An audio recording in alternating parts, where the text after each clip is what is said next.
Geez, haven't heard that intro for a while. Right. That's just power. That's just like, damn, I want to get pumped.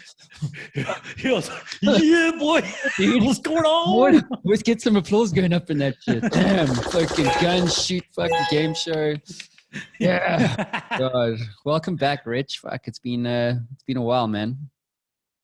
Dude, it has been. I was chatting at lunch to Grant to stay with me, and he was saying like, "Oh, you and Matt have done a lot together." And I said, "Yeah, but it's actually been a while." He said, "Oh, but I saw something last week," and I said, "Well, that was actually a repost of something." So it was really cool to be back on and to chat to you again. Yeah, no, it's always great to have you here, man. Yeah, I mean, I think. Well, I mean, you've always been like, you were probably like the first big name, quote unquote, I had on the show, and it was kind of like kept me going, really, you know, and introduced me to people. So it's always great to have kind of like one of the founding sort of influences of the show. Yes. So welcome back. Yeah, guest. Thank you, thank you. Yeah. So what's been happening with you, dude? Like you were overseas for a month, basically doing speaking internationally. You have a new book coming out, which we're going to be covering today, called Here Be Dragons. I see there's some pre-release stuff already out in the market. Here it is, Here Be Dragons. So we'll get into all of that. So it's all about storytelling and sales, stuff that I love.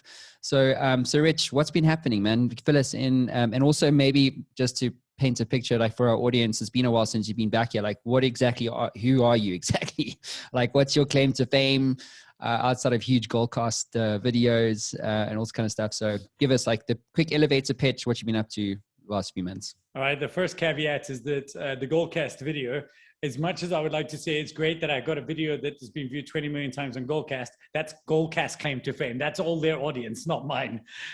You would think, oh, look, video. Goldcast has done. I mean, it wouldn't get to 20 million, bro, if it wasn't for you. So, you know. Thank you. I think they also do a good job. They understand, funny enough, speaking of storytelling, they understand, we can come back to this, but they understand the narrative structure of what works for their audience very well. So they took what I said, edited it together into a flow and made it, you know, put the right music and visuals of people crying and, you know, away you go. Yeah. But my name is Richard Mulholland. I have owned a presentation company since I was 22 years old. I'm 47, so nearly a quarter of a century.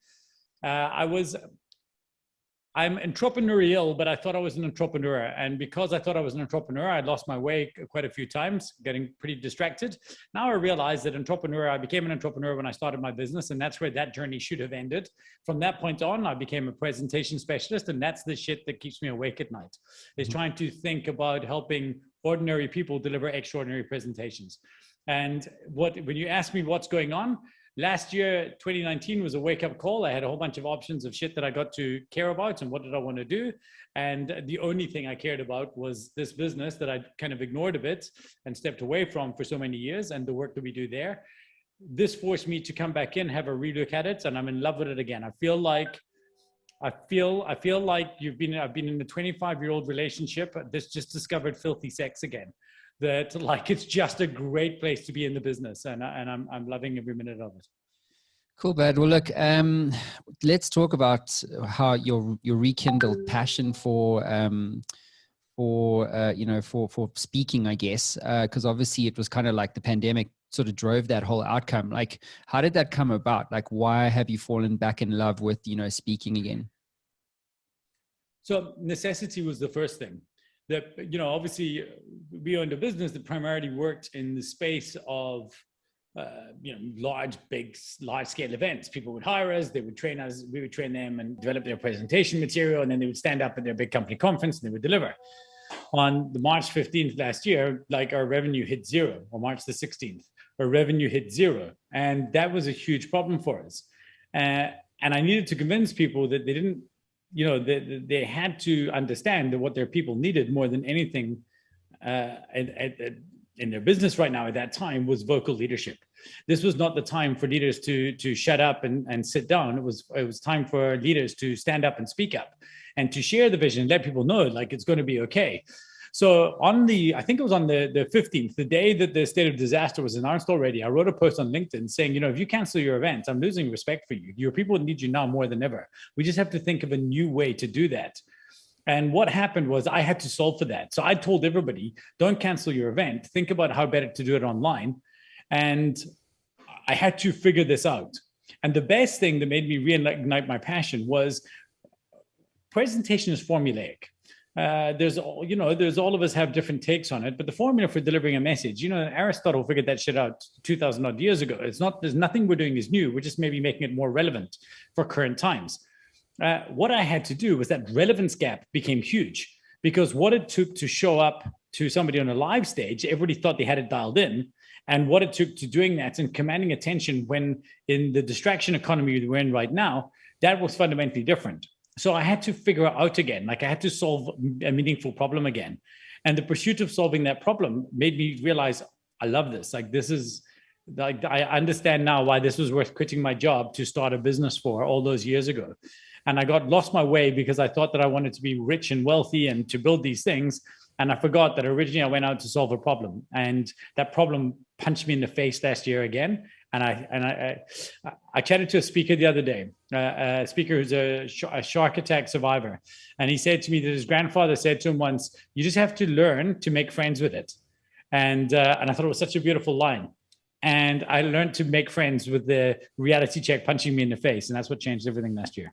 So why was that relevance gap so huge? I mean, you would think that, webinars were already a thing. I think Teams, I guess, wasn't as adopted as obviously it is now. But I mean, I think certainly virtual was a thing. And was it simply because we were forced now to just do virtual? Was that what drove that relevance gap? Yeah, I mean, and I think for the most part, if you had to do a big presentation, so you might be jumping onto a Zoom call to chat to people, to have a meeting, you might chat internally, Zoom or Teams with people in your organization, preparing for a really, really big pitch that you had to do in New York. And then that big pitch in New York came up and you got onto an airplane, you flew halfway across, you went in with your flip charts and your folders and your slides, and you presented to them there. What happened last year is that so the backstage area was the Zoom and Teams calls that we were able to do, but last year that became the stage. And it turns out that people hadn't really learned how to do that. The other thing was, in the past, even if we had Zoom calls, if I was presenting to somebody virtually, on the few times that I did it, what I was presenting to was a room full of people in a city far away. So, and if you remember those calls, you would show up, you'd be on screen and you would see that long boardroom table full of people sitting around one of those like funny speaker things. What changed is now that everyone was by themselves. So everybody had permission to do other stuff. So if you weren't fundamentally interesting and you weren't holding their attention, it was a problem. And quite quickly, I realized like, wow, my whole career has been about trying to think about how can we hold human attention. And last year I realized, well, you can't. That ship has sailed. Now your job is no longer to hold their attention, it's to interrupt their distraction. Just assume you've lost them and figure out how can I win them back. That's actually so true, that, right? Because it's like there's that quote, attention is the battle and retention is the war. And actually, you're saying it's not attention's like so cool. It's done. So, it is about just preventing the thumb, right, from kind of scrolling down and it's disrupting that distraction, as you said, so that you can get attention. There's almost the step before you can get attention, right? Right. And I would say to people, and I guess to some degree this is probably always true, is that attention is the battle and action is the war. Or my job is not to hold your attention for an hour. Let's say we're chatting and I want somebody here. My job is to get somebody at the end of this to think, holy shit, I want to buy this guy's new book. They only have to pay enough attention up until the point they're like, okay, that makes sense. I'm done. So I was listening to a guest on your show the other day, and I listened to it for the first 10 minutes and I thought, holy shit, this guy's rocking my world so much that I have to press pause on the show and go buy his book, the 3-minute rule. Yeah. Because I thought like, this is a guy speaking about my craft, but he's taking it from a totally different viewpoint and I'm loving what he's saying. And I wanted to enjoy the whole book before I listened to the podcast. And then I sent the podcast to my training team. But that's it. The action was created. That guy appeared on your show because he wanted somebody to buy a book. And the book is bought. Like it sits there on my Kindle because I thought it was so good. And he won me over in 10 minutes. He didn't need my retention. He needed my action. And yeah, sure enough, there it is. 3-minute rule right up there. So I was blown away by that. That was a cool interview. Yeah, Brand Pinvidich. He's a cool dude. Yeah. He's done a lot of he sold a lot of game shows. So this is actually a great precursor to the main sort of part of the show where we're going to talk about your book, which is all about storytelling and kind of selling ideas and things like that. So Brent, funnily enough, when I was interviewing him, I was thinking about what I know about you and your process, because obviously I've known you for many years. And I was thinking about how, it's so interesting how, experts, and I use that word deliberately, that I view you as an expert. I view Brant as an expert. And what fascinates me, just because I'm curious, a large reason why I do the show is that, there's many ways to get to the goal. Makes sense. And with Brant, he's got the 3-minute rule, which is different to you. But I use your format for putting a talk together. Believe, no do. Yeah. I use that like all the time. Like I just go there. And if anybody comes to me and says, "Hey, Matt," like if I'm doing a pitch, like we pitched on Experian the other day, and it was like care, believe, no do. Like it works for me, and because I'm intrinsically, I understand it, it's easy to apply. And then with Brant, with like his 3-minute rule thing, it's also similar thing, but just different, and it's fascinating how people have found truths to delivering an outcome that are completely different, but yet deliver the same, result. So when I just want to highlight like a current action that I honestly really believe that you have to do. Like you've got to spend the time to go to Matt's podcast feed, and you've got to add this to your queue. It is a brilliant conversation that will win you a pitch. There's no doubt in my mind. Again, we're a presentation company, and we went to school listening to it. And what I loved, what landed for me. So when I've been reading the book, and remind me to chat to you about Craft Hour. The biggest gift that the whole COVID thing gave me is Craft Hour. Remind me to chat to you about that, okay. And how I had to check my ego at the door. But when I've been reading through his book, a lot of the time we're just using slightly different language. And again, it kind of goes back to the logos, pathos, and ethos of Aristotle's classical rhetoric. And so like all of us are using the same things. Like I kept on thinking why is he missing the reason to care? But now I'm at the part of the book where he actually has a thing, and he calls it, he talks about it as your reason for being is the opening line. And I thought, here it is. So he still follows our structure. When we talk about in story selling, we talk about the weapon, he talks about the hook. And it's just slightly, we all have different language ideas. The one concept I would say where I slightly deviate from him is I think for the most part, I think sometimes you do have to show up. Some of our clients, I don't think they can get away with just doing 3 minutes for everything. I think there's certain pitches in which there's simply layers of information that you want to deliver. But I totally buy his idea of making it shorter. Right now, we have a 10-minute to win it pitch. So we believe that it should follow a 2/3 rule. If you have a presentation, if you've been given an hour to pitch, you present for 20 minutes and you answer for 40. Because when you're talking, you're selling. When they're asking, they're buying. So now that we've compressed meetings down to 30 minutes, for us, it's now 10 minutes. So you've only got 10 minutes to do the talking at, and the rest is to do the conversing with. Because the most important part of the presentation is the conversational presentation happens.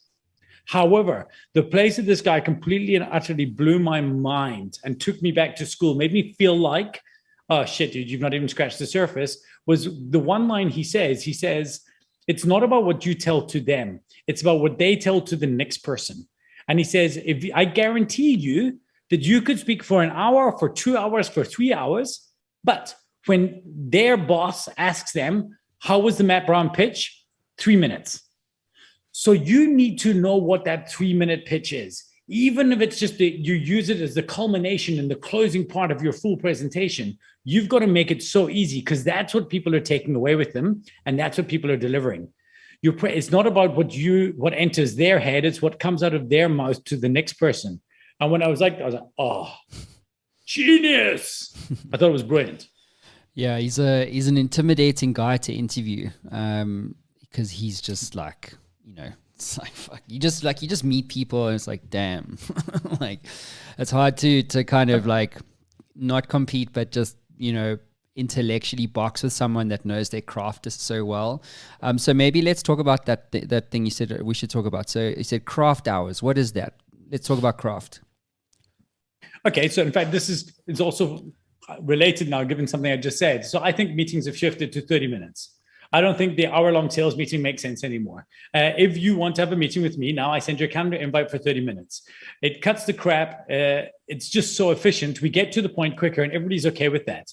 And the one, challenge that I get given, I did a talk for Prezi yesterday, and the one question about this was, yes, but what happens to the rapport building? Actually, what I find is happening now, if I'll be meeting with my customers 3 times in a week for 30 minutes each, or a 15-minute meeting there. And actually it happens, instead of having one 1-hour meeting and then going away, you're actually re-interacting. There's spaced repetition. So you're able to say, okay, let's have a 30-minute chat. Okay, cool. Does that sound good? Okay, well, let's schedule 15 minutes to chat about that one thing later on in the week. Should we do that now? I've sent you across a link. Cool, booked. Amazing. And so, funny, even in the way memories are created, if you read an article now, tomorrow you've forgotten it. 2 days later, you've forgotten everything. If you reread it again 3 days later, and then you reread it again 2 weeks later, and you reread it again 3 months later, that spaced repetition locks it in your brain. Anyway, 30-minute meetings are amazing. What this has meant, though, is now I'm in my home studio. Look, life is good. Hello. I'm in my home studio. Everything's cool. I don't have to drive anymore. And I'm not trying to do more meetings. So I'm trying to do the same amount of sales meetings every single day. So what it means is my day is now divided into 3 parts. In the morning, it's about curating. In the afternoon, the next part of the morning is about creating. And then in the afternoon, after lunch, it's communicating. So curate, create, and communicate. And what I've done is to be even more intentional. From 9 to 10 every single day is craft hour. And my staff know this is sacrosanct. This is do not disturb. I've got a little hanging hammock and one of those fat sacks sitting in the patio out here. And I read books only pertaining to presentations. So for years, my ego wouldn't let me read another person's presentation book because screw you, man. What can you tell me? Like, fuck you. I know everything. I've run this business for 15 years. Now I'm reading every one of my competitors' books. Nobody reads their competitors' books. And it is crazy because if you read your competitors' books, you know their shit and they still don't know yours. It is such an unfair advantage. I know the secret weapons of every single one of my biggest competitors because they're all out there telling it to the world. I know how to pull them away, what I can take from them, and then how I can add our stuff into the mix. So I've been obsessed with craft hour, just trying to I want to become the smartest human being in the realm of presentations on the planet. That's so interesting. It's something I can actually attest to as well, because I don't read other entrepreneurs. I've read your book, like Legicide, but like I haven't read Brent's book. Excellent. I haven't read like any of Mike Sharman's books. I haven't read, like all the guys here who released. I haven't read Vusi Tembekwe's books. They've all been on my show, but never read their books. And my immediate is like, fuck, what am I going to learn from them?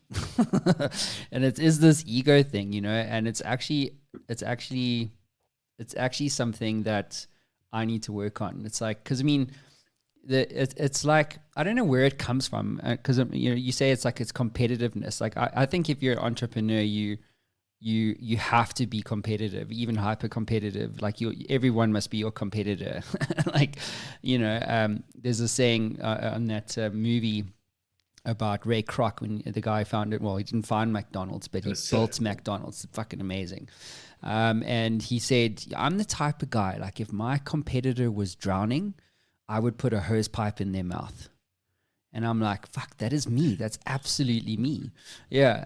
And so that's how, but this is like hyper competitive, high overachievers, but it's something that's, I should really try and kind of work on and be a little bit more compassionate to everybody else out there. No, I think the decision though, so again, it's funny, and this goes back to your definition. It's quite interesting. In Craft Hour, I spoke about presentation companies. In Craft Hour, you spoke about entrepreneurship books. And that was my realization. I spent so long thinking that I was an entrepreneur. And as an entrepreneur, your only job is to start more companies, to build more businesses. Because that's what, if your job title is entrepreneur, then you have to do entrepreneur every day, which is start a company, do a thing, right? Run a business. I realized I could give a shit. Like actually running a business is not fun for me at all. I also understand my enough. Like I realize there's very little other than the preservation of wealth. The only reason I want to have more money is I want our business to be more successful so I can pay my staff to live in rands and spend in dollars.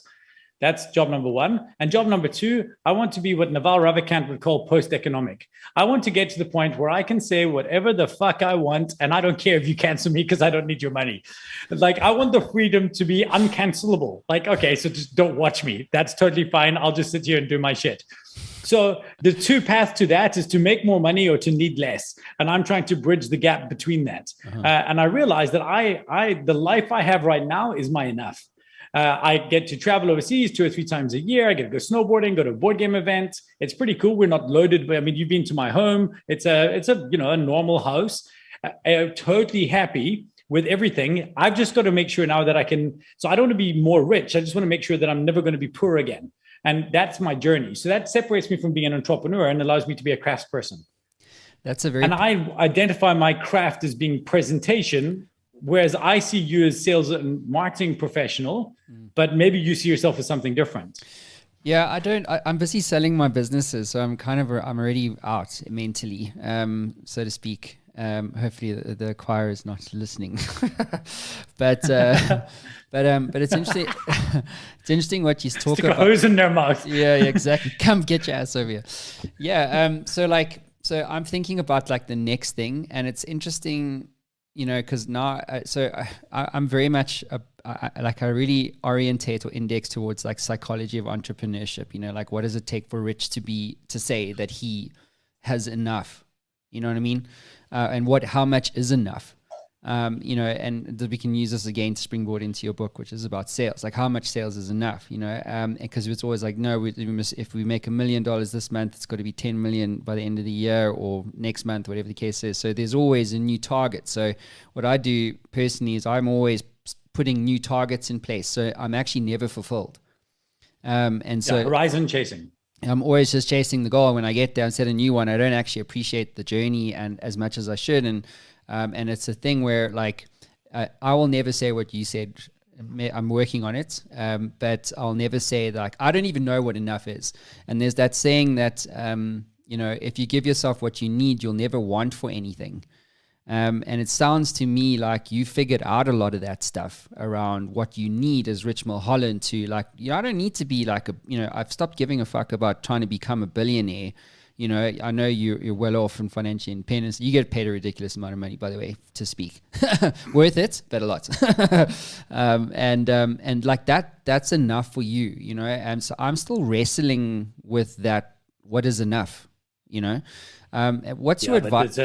Double-edged sword. Yeah, is it though? I mean, what's your advice though to someone who's an entrepreneur listening to us right now and he's like trying to figure out like how much is enough? Like, is it $1 million, $10 million? Like, maybe it's not about money. The first thing, so that's my first point. So we've got to figure out where, not what is enough, but where is enough.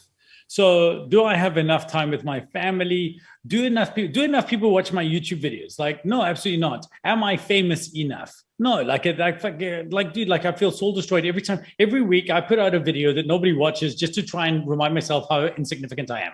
It's a lesson in humility of like, nobody cares. And I think that's okay. And I've got to figure that out. So I've not hit every enough, but I think I have hit my financially enough, which is very freeing. And what happened to me was a realization. Have you had Craig Rodney on the show before? No, I know who he is though. So I was driving with Craig Rodney back from his office one day, and I was driving past, this was years ago, like the old Missing Link days up in Four Ways. And I was driving past and I looked at all these other companies as I was driving away, and I'll never forget, it's by Lifestyles in, that back road of Lifestyles with all those little office parks are. Yep.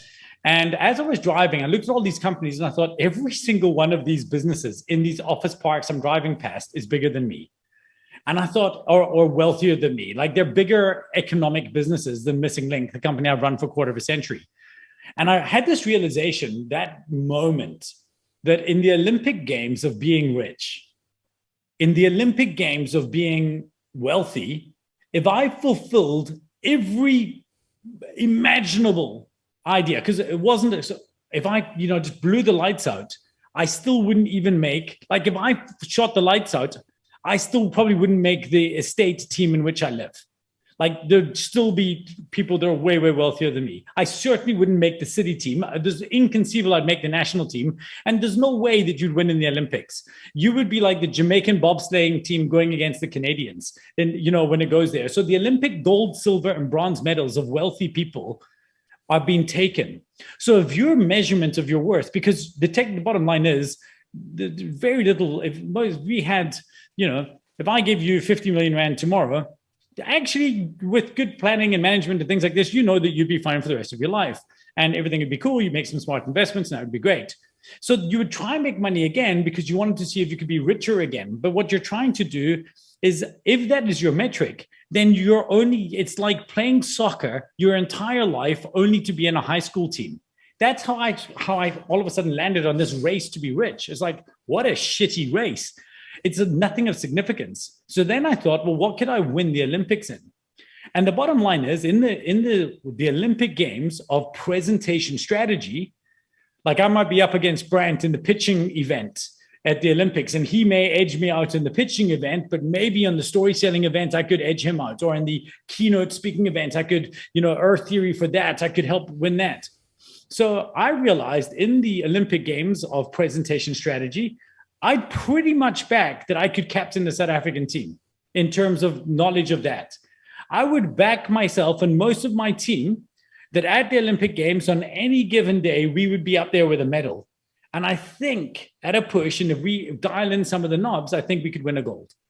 And so now I realized my enough is that. My enough is to be the gold medal thinker in presentation theory. And I thought, if I look back at my life and I managed to achieve, Olympic status as that, then I think this would be worthwhile. Whereas for my ego, if I just make an amount of money, it's always going to be not enough. Like I read this quote once, and I heard this quote by Warren Rustand, and he said, one's success is only important when measured against one's potential. And I first thought this was the most profoundly beautiful thing I've ever heard. And then I thought, no, this is shocking, because you'll never feel that you've met your potential. Elon Musk could be sitting on Mars getting a blowjob, and he still wouldn't be feeling like, this is it, I've got everything. Lies. He'd be like, there's more, what have I missed? I disagree. Do you think he'd have enough? Fuck no. He doesn't. I don't know what that guy is. Just, I don't know. He can't come. I don't know. He's not normal, dude. like the stuff that he's not. He's not. I don't know. It's nice to. So I guess but go wrap up there. Go ahead. Sorry. The question to answer you. The question I would throw back to you, and the question I would ask you is: you've got to, before you figure out how much is enough, you've got to figure out what dashboard dial are you checking. And you got to ask yourself, is the financial dial the only one that matters? And to me, if you realize how much it costs you to live your life, preserve your wealth, achieve enough that you can feel like, okay, I'm fine, I'm good enough, then beyond that, you remove yourself from that race and you go become significant. Because I'm an EO, and there's like people in EO in Cape Town who have lifts in their house, like they're that big, in Camps Bay and things like this. And I'll never have that. And then I spent myself thinking, by comparison to them, I'm a failure. And of course, comparison is a thief of joy. Yeah. And then I thought, well, I don't see that anymore. I now see myself as, they might be wealthy, but they're insignificant in their industry. I might not be wealthy, but I think I'm significant in my industry worldwide. So figure out your metric. Yeah, it takes time to figure that out. So it's not something that you can really rush. And also, it's also, I think, I'm in this interesting space where, it's the deal will probably be done, from a DD, it'll be done before the end of the year. And then I'm in this interesting headspace where I now have financial freedom and I have time. And those are the two most, your time, time and your freedom are the two most valuable things that I think you have. And as an entrepreneur, when you're kind of starting out, it's just like, you don't have time. You don't have time for your family, or you have, not as much as you'd like to give. And so now I've got this, I'm coming up on this, I'll have an abundance of time and freedom. And so I'm really trying to think through around, what should my true motivations be? And it's interesting because when you my wife said something to me yesterday. She said, when you're in your 40s, you actually start to figure shit out, really figure shit out. Because when you're in your 20s to 30s to 40s, you just, go. 20 to 30, you're just being reckless. Usually, at least I was. And now I'm in this interesting space where it's really coming to terms with who is Matt Brown really as an entrepreneur, and how much is enough? What kind of legacy does he want to leave behind, over and above the kids that I have? So these are like big questions, you know. So I would encourage entrepreneurs to exit at some point, so that you can have the space to really figure out what you're about. So, first of all, congratulations on that, because it is an absolutely incredible achievement to even get to that point. I think it's just, I mean, especially in the time that you've done it and the way that you evolved and changed to take advantage of the market is just unbelievable, isn't it? So actually, the first thing you need to do with your time is cut yourself some slack to enjoy what you've achieved that puts you in the 1% of people on the planet who've managed to do that. So that would be the first thing I would say to you, because I just think it's just so incredible and you got to give yourself a break. And then the second part, the thing you said about 40 that I thought was so interesting is I've now started to think that we live two lives. And the life before we realize we're dying and the life after we realize we're dying. And I think this 40 thing is a correlation between the point where there's a point where you're on your way up and you don't even think about it. You're reckless because you're just like, I can just become and I'm going to live forever and I'm going to do these things. And I think we're technically aware we're going to die one day, but it's not something we think about. And then you get to your 40s and you have to start thinking, well, holy crap. Like there's something to this thing. Like I've got a finite amount of time here. What do I want this all to be worth? And I think I can't decide if it's a gift or a curse, but right now it just is what it is. And it does force you to reflect. Yeah, it does. So cool. Let's get into the meat and the potatoes. Jesus, like we should get you back on more often. I always dig chatting to you, man. So let's talk about your book. So Here Be Dragons. So this is How to Win Deals and Influence Ideas by, well, you can sell it to me. Oh, here you go. Mastering the Eloquent Arts of Storytelling. So story selling. Story selling. Oh, sorry, I misread that. My bad. No. What a difference a letter makes. Yeah, so I mean, you've obviously, it's not your first book as we touched on earlier. So walk us back to the beginning. Like, where did the aha come from? I got to write about this. So I was listening to this podcast. This guy, a friend of mine, his name is Matt Brown. And he had this author on his show. It's a true story, 100% Seriously? true story. It's mentioned, like I mentioned, in fact, in Boredom's there, it's there as well. And there was this author there, Tom Asaker, and he spoke about this book he wrote called I Am Keats. And I was listening to the podcast, and again, like I told you about with Brant, I went and I stopped and I bought it's one of the best podcast episodes you could ever listen to. Like, honestly, go back and search that episode. I don't know if somebody can post it in show notes or something. So good. But that guy changed my life one day, that day. And he basically explained that the world is like a movie. And you think it's your movie, but it's not your movie. In Matt's movie, in the movie of Matt's life, I'm just guest on show. That's it. Like in the movie credits of Matt Brown's life, I'm guest 16 of his show. My job is not to make it my movie. My job is to audition for a better part in Matt's. And, so then I've been back a few times. I got to interview him in the 100th show or do some stuff on the 100th show. And so I managed to work my way back into a slightly better part in Matt's film. Then we became friendly, then things, so that's what it is. And this, a small realization for this for me was I was walking down the aisle in Cape Town International Airport with the people who ask you if you want a taxi. And as I was standing there, I realized everybody ignores these people. They're walking and they say, taxi service. And you don't even look at them. Like you just walk as if, how dare you interrupt my dull walk of 100 meters to ask me if I want a taxi? And we just walk past them like this. And I thought, I'm reading this guy's book and I'm walking home from my weekly commute to Cape Town. And I'm like, oh my God, this is this guy's movie. And the extras in his movie treat him like shit every single day. And I was like, no, this is shocking. So my realization in Storyseller was that we spend far too much time living in a world in which it's our film. We think that when we are selling things, we think we have to sell what our movie is like to other people. That's storytelling. And people say, like, I've got a great story. I want to tell you my story when they want to be public speakers in our public speaking program. And I say, that's great, but nobody cares about your story. They care about their story. Your story should only be important if it's in service of them writing a better version of their own. And that's when I realized that we should stop telling stories and we should start selling people new, better stories about their life in which we play a part of significance. If I can convince you that your story could be better, or that there's something to be afraid of in your story, we refer to this as the dragon. If I can prove to you that there's a dragon out there in your story, and I can show you that I'm the person that holds the weapon to help you get past it, then I win. So that little tool you spoke about, that care, believe, no, do, or action framework, that was our weapon. And the fact that you have used that weapon to win pitches, used that weapon to maybe help with this acquisition you're talking about, that means that my part in your film, in a small way, would have been mentor of that system. And that's what story selling is. We spend all this time trying to tell our own story, but what we need to do is to sell the audience a better version of their story in which we play a meaningful part. Mm. Yeah, I suppose it's the idea of transformation. So it's like, here's Matt. I'm going to read your book. So in other words, here's Matt. He's doing $1 million a year or whatever. And then I read your book, and now I go to $2 million a year. That's the transformational journey, right? Or it could be $1 million of better revenue or whatever the case is. That's my story, right? But so I'm just trying to rephrase kind of what I heard. So.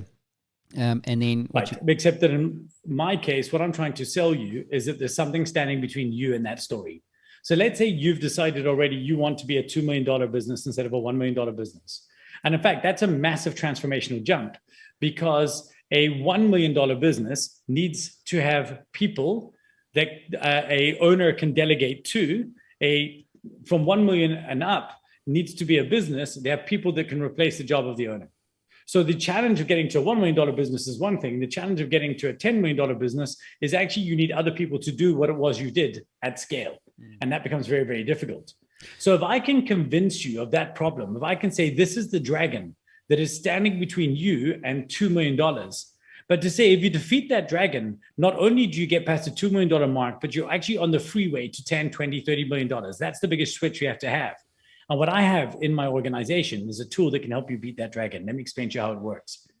I used to think that our job was to help people solve their problems. I now realize that our job in sales is to help people see their problems, because most people don't realize that the problem that you solve is important in their world.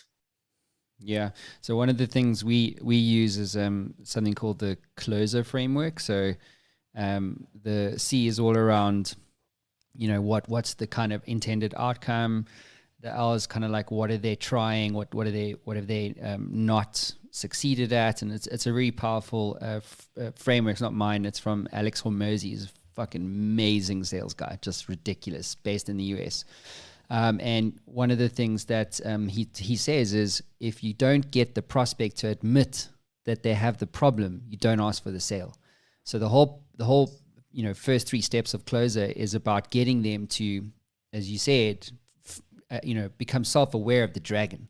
So here's the goal that you want revenue. You want to go from $1 to $2 million. Okay, cool. Well, here's the problem. And then here's what I'm hearing. And then you get them to go, yeah, that's exactly right. And so you have to get them to admit that the dragon exists. Otherwise you cannot, ask for the sale. Does that 100%. Kind of resonate with you, Neil, at all? Yeah, I mean, so much so. So in fact, the one way to do it, so you get people to admit it. We like to do that relatively early on. In fact, and one of the things as well is sometimes you're not 100% sure what it looks like, and you need to maybe take what they care about. Because again, often when customers come to us and say they think they want this, nobody wants a better presentation. What they want to do is to win a deal, or what they want to do is get promoted, or what they want to do is to sell their business. So when you understand what they really care about, what the real problem is, the dragon and the treasure, you win. So one of the questions I found myself doing, and like this for me is, I cover in detail in the book, but it's something that I feel so strongly about. It's been our unfair advantage, is the dragon hunter question. And the dragon hunter question is, I'll explain to you, like when we jump onto a call, I'll take a bit of control, say this is how it's going to work. I'm going to start off, going to ask you some questions. Then we'll do a short little presentation about our business, if that makes sense. Then I'm going to flip the mic to you to answer any questions you have. And finally, what I'm going to do is we're going to decide if we're going to do business. Does that sound right to you? They say yes. And I said, but before we get started, let me ask you one question. And just before we get started, the question I want to ask you is this, because I know nobody needs another Zoom or Teams call in their life right now. So if that's the case, why was this the right time for us to have this meeting?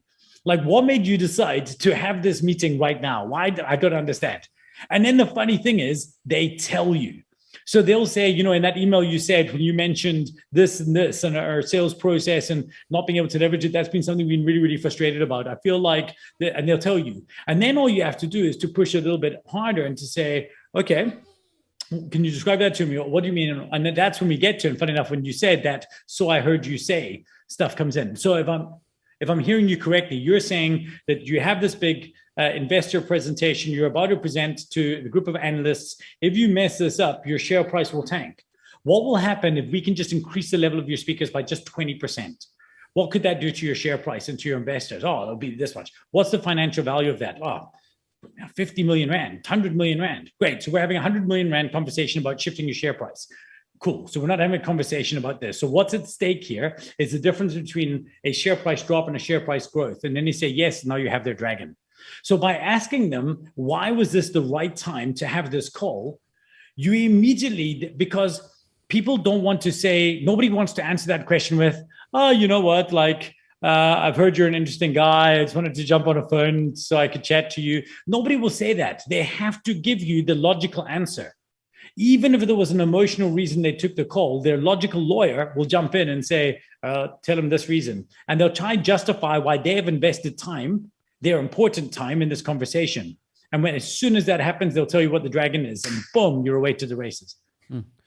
I did a quick search for story selling. I'm gonna bring it up on the screen here. So I'm on your Missing Link website. So supercharge your online selling with story selling. So is this like a workshop that you're offering now as well? Or a story seller program? Okay. Like I'm maybe jumping the gun here. Sorry. No. I'm sorry. And again, this is what it's all about, right? Let's be honest. None of us, you know what I'm not going to get rich off? The book. I'm not going to get into the Olympics of selling books. Yeah, don't write a book and expect to get rich. Bad idea. Totally. So what I'm going to do is I'm going to write a book. And on the back of that book, I'm going to get booked to speak.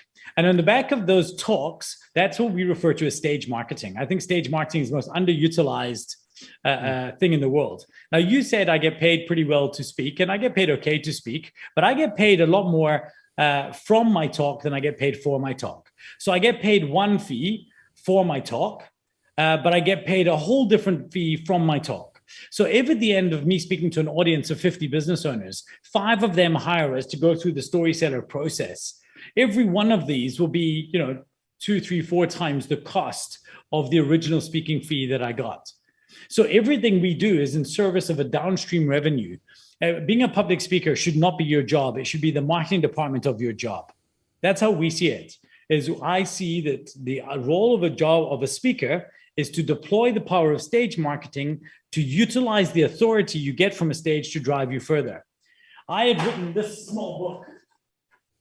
So what had happened is I was invited to speak at the Think Sales conference, and there was an idea I wanted to get across, this Tom Asseker idea. It's described in here.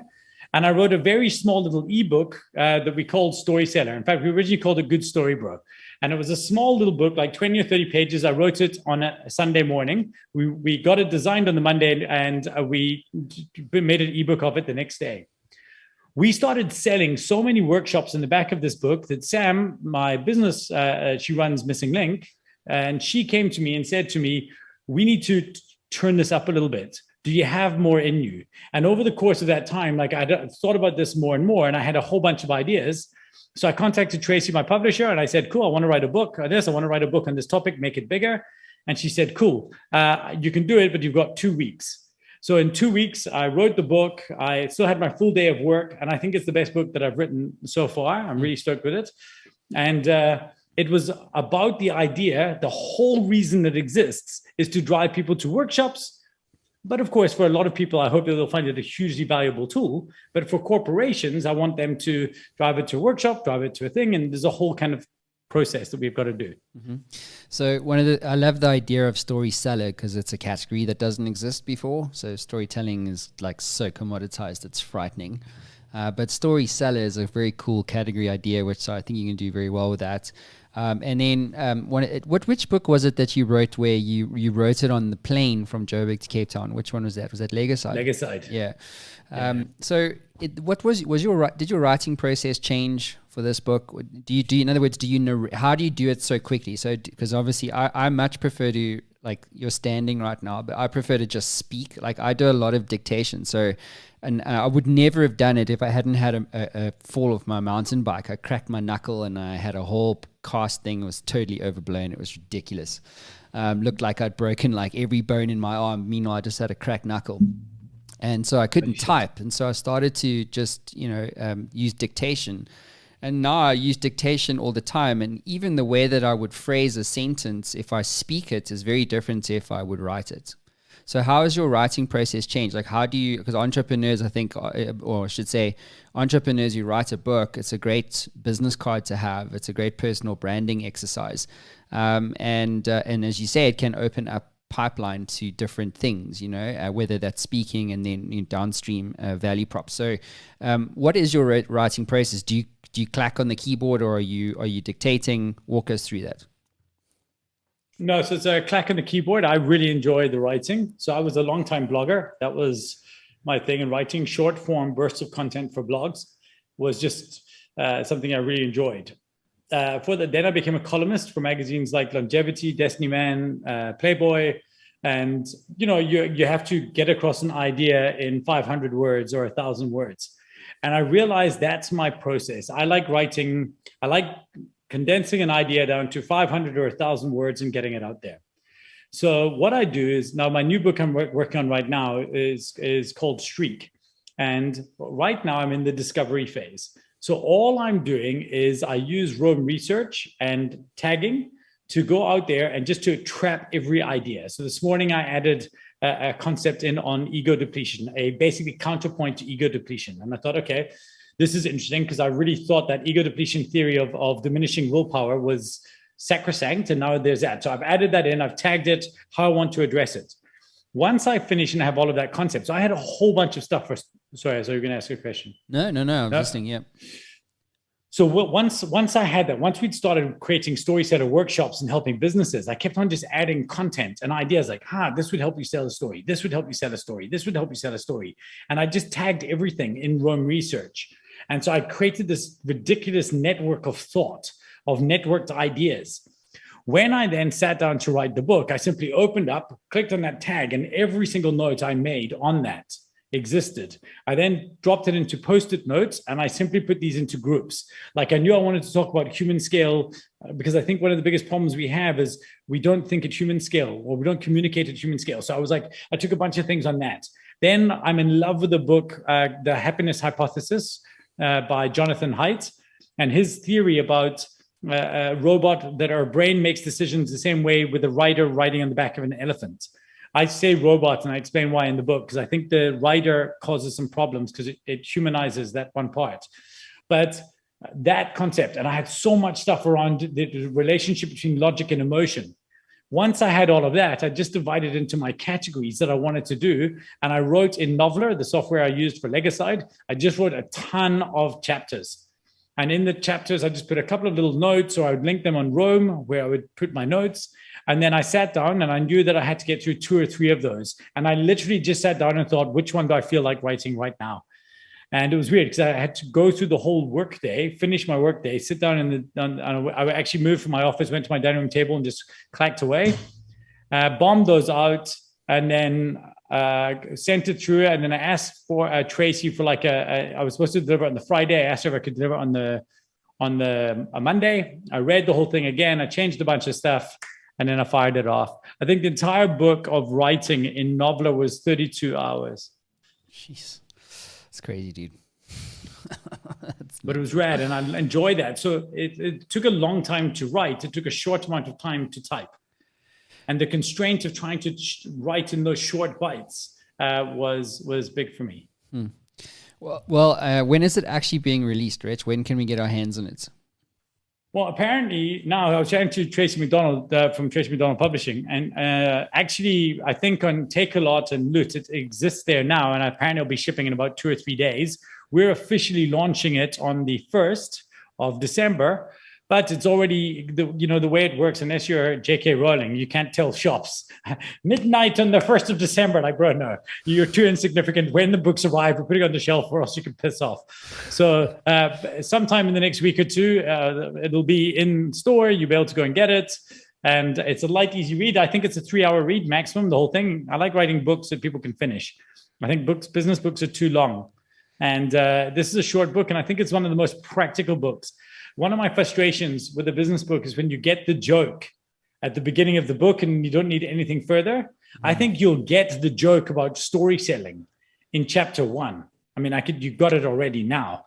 I think the layers about how to become a master storyteller is information, practical information after practical information. At the end, I'm hoping that I'll leave people wishing that was longer. That's obviously the dream, right? You don't want people to be like, shit, but this guy never shut up. You want them to be like, oh, that was so good. So I hope so. My staff tell me it's quite good, but yeah, they'll tell you float, you walk on water as well, right? No one's going to tell you suck to your face. They'll tell me. I hope. They're generally brutal, so I would hope. Well, Rich, let's wrap this up, dude. So what's next for you? I mean, you're seemingly just an absolute monster and a machine in terms of like getting these intellectual business concepts packaged, applicable, practical, and really trying to. My sense is that you're really trying to make a difference. Is that correct now? Like, what is your motivation now? Because you've obviously, I believe, you've achieved so much compared to many local South African or African speakers. Period. You're easily the best that I can think of. So you've achieved so much. Like, what's your motivation now? Like, why? What's driving you? What's getting you out of bed in the morning? The motivation for me is, okay, so there's a few things. There's a business, there's a kind of personal thing, then there's a personal business mission. I want to change the world's relationship with presentations. I fundamentally believe that people see presentations as a bad thing. I can think of nothing of significance in a business context that didn't happen on the other side of a presentation. Now, whether that had slides or not is irrelevant. People think presentation, they think PowerPoint and slides, but it's not. It's the narrative structure. You write a good talk before you design it, before you deliver it. I want to change the world's relationship with that. And the way we want to do it is we want to have a chief presentation officer trained in the missing link method, the same way that you'd have somebody who trained in Scrum or that type of thinking. In every major organization, in every major organization, think of just how significant presentations are. And find me an organization that has a chief presentation officer. So not somebody who controls design, but somebody who, when the CEO has to speak, calls them in, who helps them work on the script, the structure, what's important, what's not important, what's a narrative journey. They don't exist. And I want to have 1,000 missing link accredited chief presentation officers in every business around the world. Like that. And the reason I want to do that, again, is because we want to help ordinary people deliver extraordinary presentations. I think that everybody is one talk of significance away from being something amazing.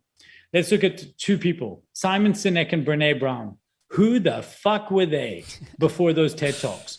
Who was Simon Sinek? Everyone's like, oh, but that guy's Simon Sinek. Simon Sinek was a dude who stood up on a stage with a marker pen and a flip chart. That's the only reason he's more famous than you, because he stood up and spoke up. And I think that we've got to figure out, if you've got an idea of significance, you're one great talk away from perhaps becoming that person.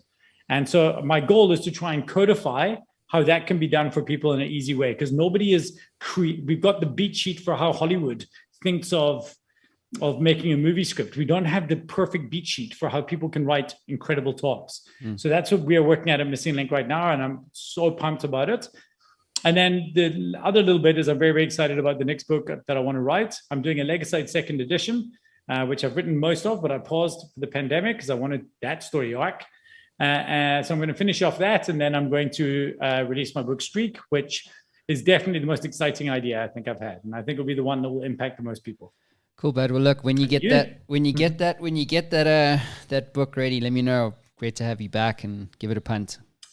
Thanks, brother. I appreciate that so much, and thank you so much for the opportunity today. Anytime, dude. Rich Mulholland, everybody. The book is called Here Be Dragons, and it's all about story selling. Go and get it. When was it, Rich? In December, 1st of December, hey? Yeah, but pre-order on Take-A-Lot today. It will be in Amazon and Audible as well. So Awesome stuff. We got all of that for you. Go and get it, guys. As always, thank you for tuning in. And this is Matt Brown and Rich checking out. We'll see you all.